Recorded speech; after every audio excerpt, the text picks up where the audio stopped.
Bem, vamos continuar então. Desde outubro do ano passado, o pastor Joel tem falado sobre personagens bíblicos, homens, mulheres que influenciaram a sua geração, que marcaram de alguma forma a sua geração. Homens que ainda hoje são exemplos para nós, mulheres que ainda hoje são exemplos para nós. E hoje eu quero falar sobre Jesus, o Salvador perfeito. Vamos ler Gênesis capítulo 3, versículo 15.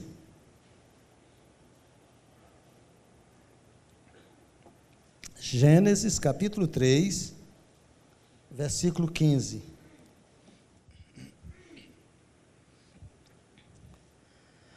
Porém, inimizade entre ti e a mulher, entre a tua descendência e o seu descendente.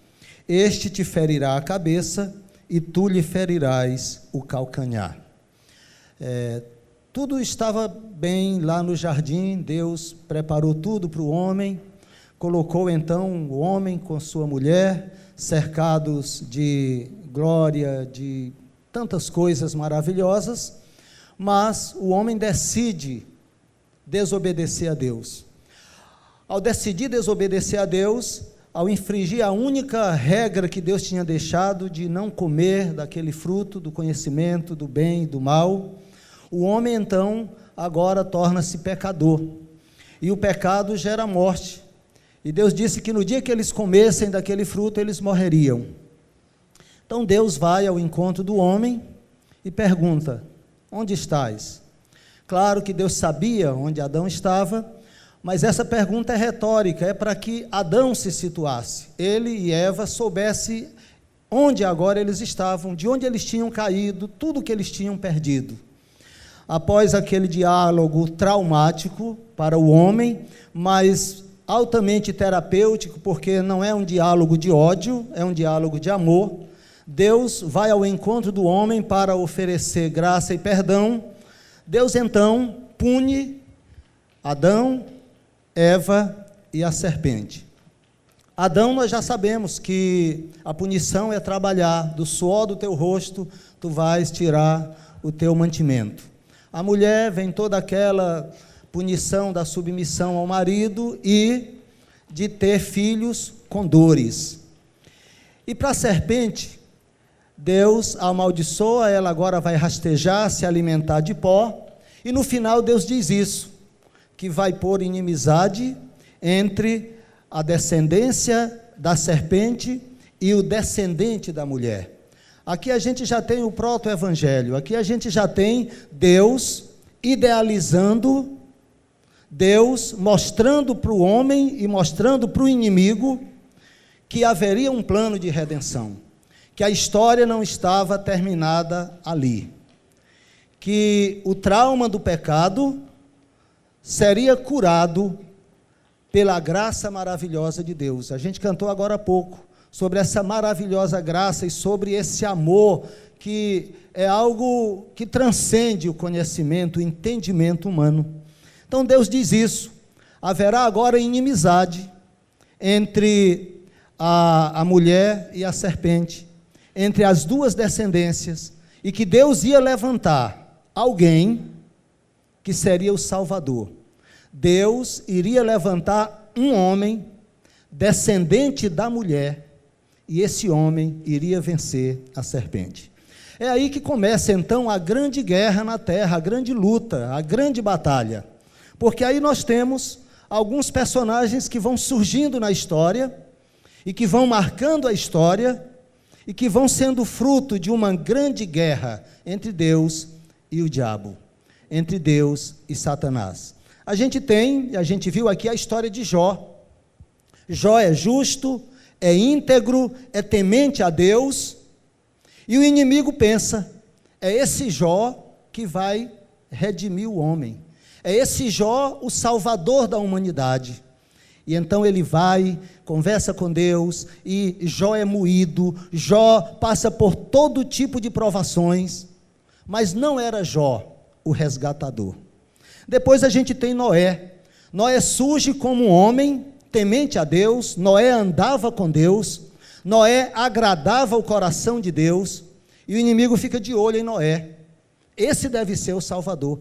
Afinal de contas, Deus destruiu todo mundo, mas salva Noé, salva a família de Noé. É esse Noé quem vai salvar a humanidade. Satanás vai lá, mexe na vida de Noé, Noé peca, Noé comete erros graves. Não era Noé o resgatador. Então surge Abraão, esse sim, amigo de Deus, andava com Deus, falava com Deus. Deus faz planos maravilhosos com Abraão. Deus pede a Abraão seu único filho e Abraão dá.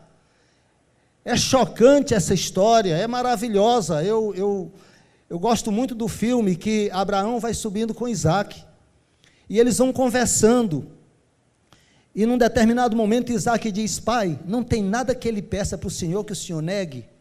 E Abraão diz: não, meu filho, nada, tudo que ele me pedir, eu dou. Era uma amizade muito forte. E o inimigo também entra, mexe com Abraão, Abraão solta algumas mentiras, comete alguns deslizes. Não era Abraão o resgatador, não era Abraão quem haveria de salvar a humanidade perdida.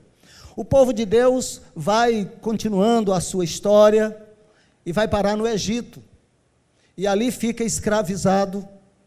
Deus, por misericórdia, envia Moisés, e Moisés é um homem também de uma intimidade maravilhosa com Deus. Moisés era tão íntimo de Deus, que um dia disse: eu quero te ver, eu quero ver tua face.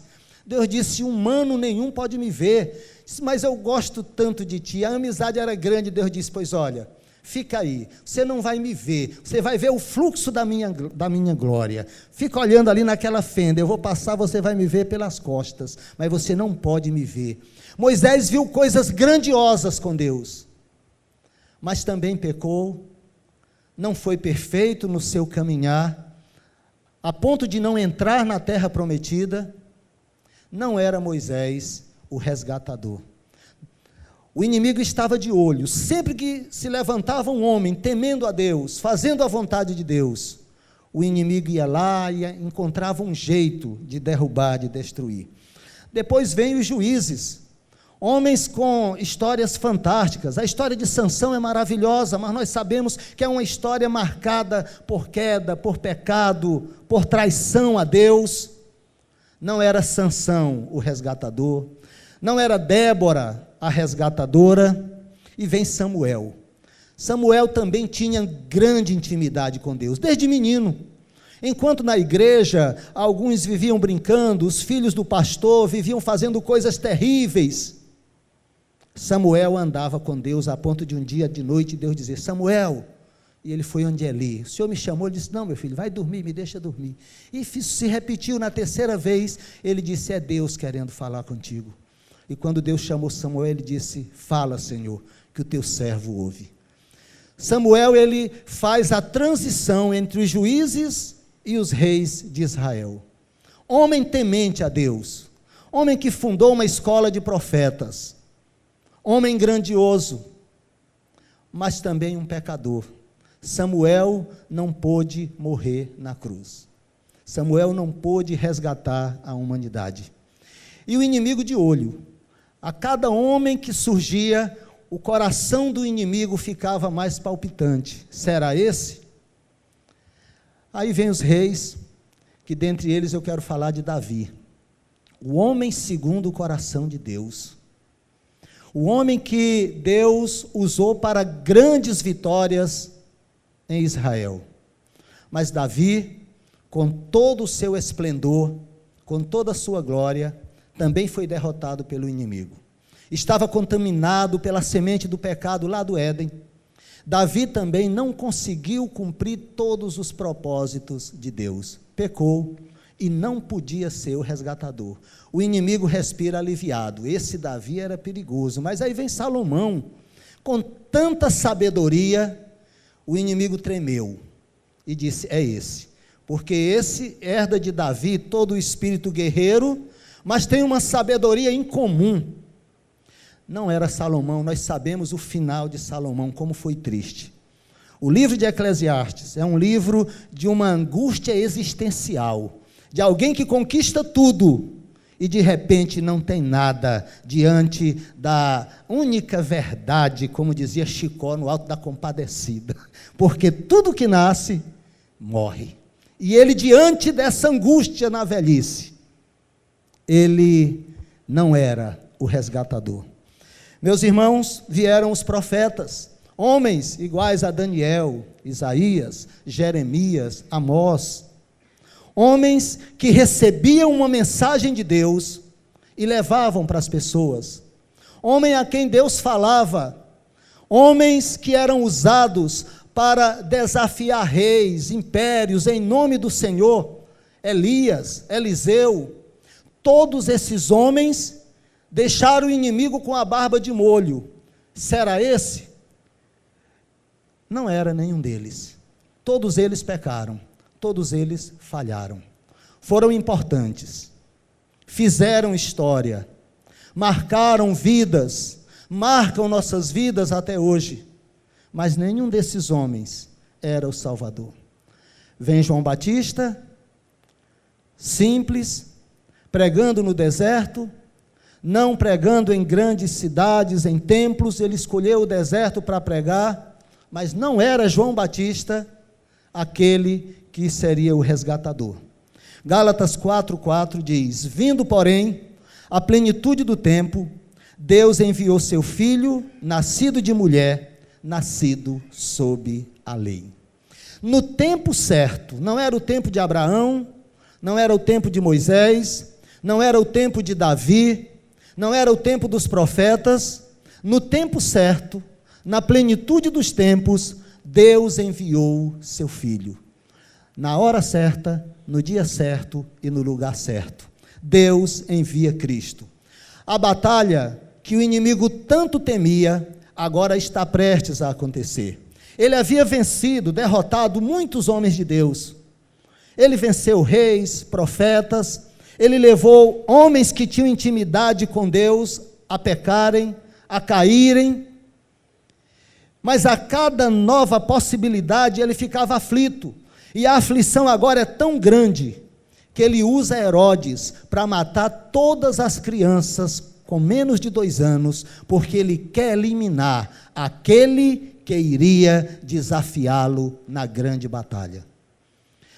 Com medo, ele diz: elimina, mata tudo, matando todas as crianças, não tem a menor possibilidade desse menino crescer. É a história lá, o exterminador do futuro, extermina antes logo dele crescer. Mas acontece o grande milagre, e Cristo nasce no tempo certo, no tempo de Deus. A gente comemorou há pouco tempo esse evento maravilhoso, e Cristo é o resgatador. Cristo é aquele que tem o poder de esmagar a cabeça do inimigo. Cristo é aquele que realmente pode nos dar a vitória sobre tudo aquilo que nos aflige, sobre todo o pecado na nossa vida e sobre toda a influência de Satanás. No tempo certo, Cristo veio. E aí o inimigo tenta, bem, parece que é esse mesmo. Tudo aponta para ele. Um dia Jesus vai passando, está lá em João 1:29, João Batista diz: eis aí o Cordeiro de Deus, que tira o pecado do mundo. É esse aí. E alguns discípulos já começam a seguir Jesus, e o inimigo começa a tremer. E quando Jesus é batizado, passa por aquele período de jejum, é levado pelo Espírito ao deserto, o inimigo tenta desesperadamente se livrar da batalha. Ele diz: vou barganhar.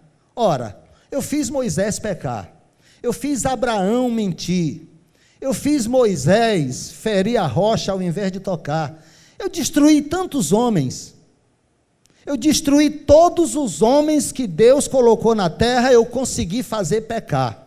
Nenhum conseguiu me vencer nessa área, todos pecaram. Eu vou tentar, antes da cruz, eu vou tentar destruir esse Salvador. E ele vai lá: tu és filho de Deus?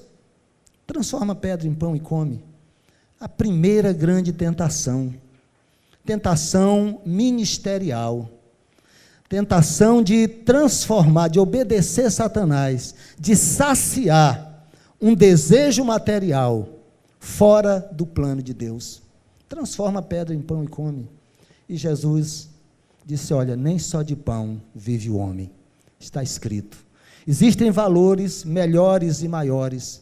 Existem valores mais importantes na nossa vida do que satisfazermos apenas os desejos da carne. O inimigo disse, mas está escrito, aos seus anjos dará ordem a teu respeito, então atira-te. A tentação do espetáculo, sabe? A gente às vezes é tendencioso a fazer espetáculo, a querer mostrar poder, a querer demonstrar que porque somos de Deus nós temos poder para isso, para aquilo, e Jesus não caiu. Disse, não. Também está escrito, não tentarás o Senhor teu Deus. E Satanás tenta a última cartada. Ele diz, olha, está vendo todos os reinos? Eu sei que você é o resgatador. Eu sei que você veio resgatar o mundo perdido, levar de volta esse homem para Deus. Pois eu te dou tudo. Não precisa morrer, não precisa derramar sangue. E olha que não vai ser só o teu sangue que vai ser derramado, não. Muito sangue vai correr nessa Palestina.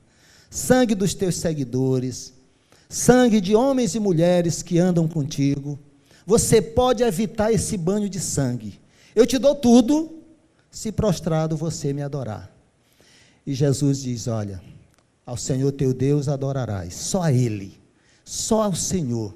Repreende o inimigo, que envergonhado, já sabendo daquela promessa do Éden, que um descendente da mulher iria esmagar a sua cabeça, ele sai derrotado, frustrado e vencido.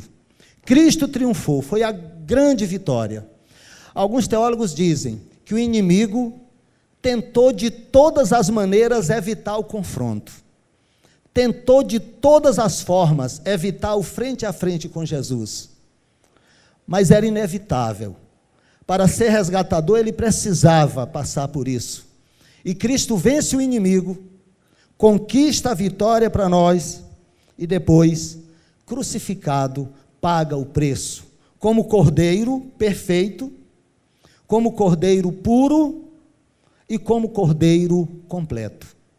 Ao pagar o preço, eu e você podemos sim ser salvos, pela graça maravilhosa de Deus, pelo amor maravilhoso de Deus, mas pelo sacrifício suficiente de Jesus Cristo. Meus irmãos, Jesus é o Salvador perfeito porque Ele é completo, não precisa de mais nada. E é isso que nós como igreja precisamos compreender, viver e pregar. Não precisamos acrescentar nada mais ao sacrifício de Jesus. Não precisamos seguir Jesus e Abraão, Jesus e Moisés, Jesus e qualquer outra pessoa, qualquer outro anjo santo. É só Jesus, Ele é perfeito, Ele é completo. Essa história que eu contei é uma história que nós sabemos, que a gente conhece bem. Rubem Amorese trabalha esse tema muito bem no livro Meta História. Quem depois puder pode ler. Meta História é um livro da editora Ultimato. Ele aborda esse tema com muita propriedade. E hoje o que a gente vê é pessoas procurando alguma outra coisa para auxiliar na salvação, para auxiliar na fé. A gente precisa ter muito cuidado, porque Jesus é suficiente, ou então o sacrifício dele não tem valor na nossa vida. Mas quando nós compreendemos que não precisamos de mais nada, que não precisamos de mais ninguém, apenas de Cristo, a nossa vida muda. Andar pela graça é a coisa mais maravilhosa que existe. Andar pela graça é andar na certeza de que estamos em Cristo, e de que em Cristo nós somos novas criaturas, e que Cristo venceu o inimigo. Mas aí a batalha, até o dia do nosso encontro com Deus, no céu, todos os dias nós temos uma batalha. O inimigo é derrotado por Cristo, mas ele ainda se volta sobre o objeto do amor de Cristo. O objeto do amor de Cristo somos nós, eu e você. Então, todo dia, o inimigo diz assim: olha, eu vou trabalhar para destruir esse povo que pertence a Jesus. Eu não consegui vencer Jesus, eu fui derrotado por ele no deserto, fui derrotado por ele na cruz. Então ele tenta nos desmotivar na caminhada, ele tenta falsificar as coisas de Cristo. Isso é terrível. O anticristo oferece coisas maravilhosas. O anticristo falsifica os milagres de Jesus. O anticristo falsifica a caminhada com Jesus. O anticristo falsifica o prazer de estar com Deus. O anticristo, ele falsifica tudo para nos afastar de Deus, para que a nossa caminhada com Deus não seja efetiva, para que a gente não ande verdadeiramente com esse Deus que nos ama tanto e que nos salva em Cristo Jesus. Eis então o nosso desafio. Homens e mulheres fizeram a história. Citei alguns: Jó, Noé, Abraão, Daniel, Davi. Agora nós vamos fazer a história para frente. E ao escrevermos essa história, precisamos ter muito cuidado, porque toda vez que um de nós se levanta com o intuito de servir a Deus, de andar com Deus, o inimigo já irado prepara armadilhas, planos para nos destruir, para nos afastar da comunhão da igreja, para esfriar no nosso coração a chama do Espírito para a leitura da Bíblia, para a oração, para a pregação da palavra de Deus. Toda vez que um de nós se levanta com o propósito de fazermos algo de bom para Deus, o inimigo nos desmotiva de alguma forma. O inimigo faz algo para que a gente fique triste e diga: não, eu não vou à igreja, eu não vou contribuir, eu não vou participar, eu não vou lá para o evangelismo em Coivaras, eu não vou participar do Já, eu não vou para o retiro, não vou participar das campanhas.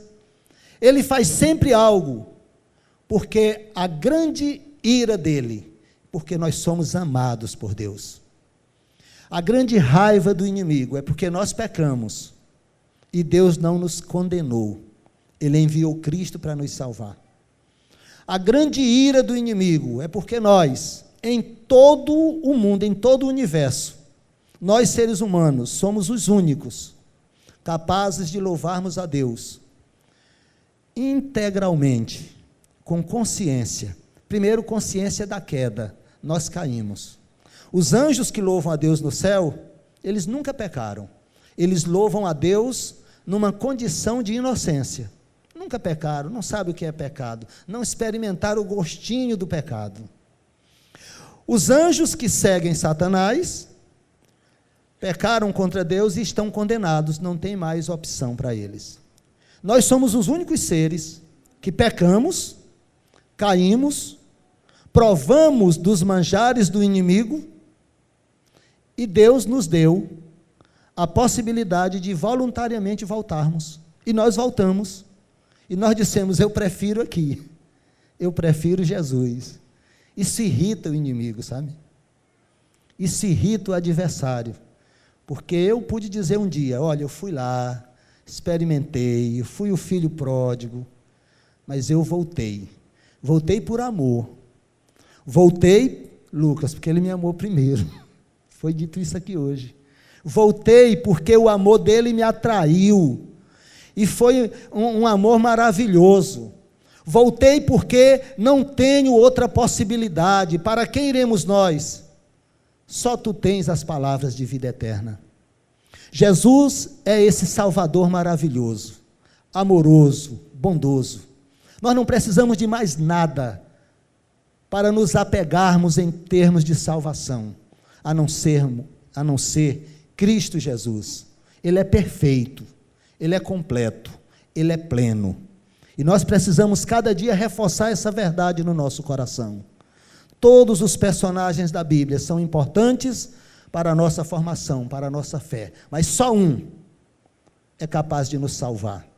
Só um é capaz de nos dar vida. Só um é capaz de nos guardar. Só um é capaz de nos levar até o Pai, Jesus Cristo. Jesus Cristo, o Salvador completo. Jesus Cristo, o Salvador perfeito. Ele sabe tudo que nós estamos passando. Sabe da nossa luta.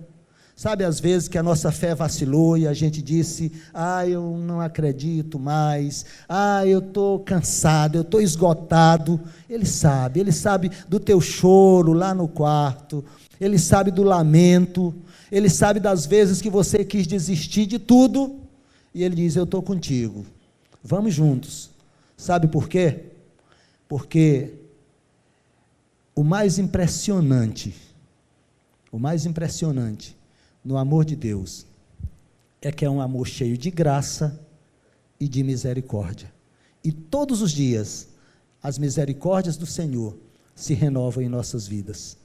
E a grande alegria de Cristo é nos apresentar puros, santos, diante do Senhor, na glória, para estarmos na eternidade com Ele. Você já tem esse Salvador na sua vida, de verdade? Você já recebeu Jesus? Se você já recebeu Cristo na sua vida, eu tenho certeza que você concorda comigo. Ele basta. Não precisa de mais ninguém. Tudo se torna sombra diante dessa luz maravilhosa. Se você já recebeu Cristo como seu Salvador, então você só tem hoje motivos para agradecer. Agradeça e diga, estou feliz, porque tenho Jesus no meu coração. Agora, se você ainda não fez isso, eu gostaria que você pensasse agora. Você está plenamente feliz? Está plenamente seguro? Você está plenamente certo de que um dia estará com o Senhor no céu? De que Ele já te salvou verdadeiramente? Vamos orar, feche seus olhos.